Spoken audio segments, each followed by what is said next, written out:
Hello friends, இன்றைக்கி நம்ம பார்க்க போகிற ரெசிபி தினை அரிசி வெண்பொங்கல். தினை அரிசி 1.5 கப் எடுத்துக்கோங்க. 1/2 கப்பு பாசிப்பருப்பு. இதை 2 தடவை நல்லா வாஷ் பண்ணிவிட்டு ஒரு 10 நிமிஷம் ஊற வச்சுருங்க. தினை அரிசியில் விட்டமின்ஸ், மினரல்ஸ், புரோட்டீன், கார்போஹைட்ரேட், அயர்னு நிறைய சத்துக்கள் இருக்குது.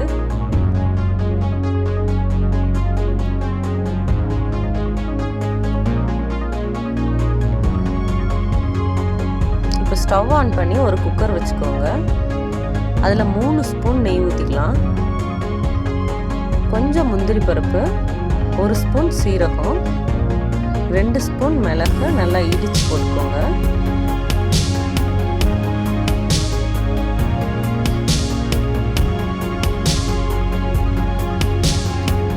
ஒரு சின்ன துண்டு இஞ்சியை நல்லா கிரேட் பண்ணி இது கூட சேர்த்துக்கலாம். இப்போ ஒரு 2-3 செகண்ட் நல்லா அதை வதக்கி விட்டுக்கலாம்.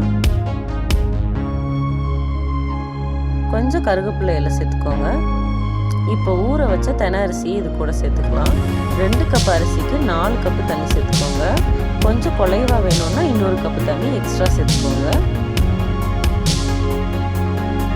உப்பு தேவையான அளவு சேர்த்துக்கோங்க. இப்போ குக்கரை மூடிடலாம். 2 விசில் வரட்டும். இப்போ விசில் போயிடுச்சு, ஓப்பன் பண்ணலாம். நல்ல டேஸ்டியான தினை அரிசி வெண்பொங்கல் ரெடி. இது ஒரு ஹாட் பேக்கு ட்ரான்ஸ்ஃபர் பண்ணிடலாம்.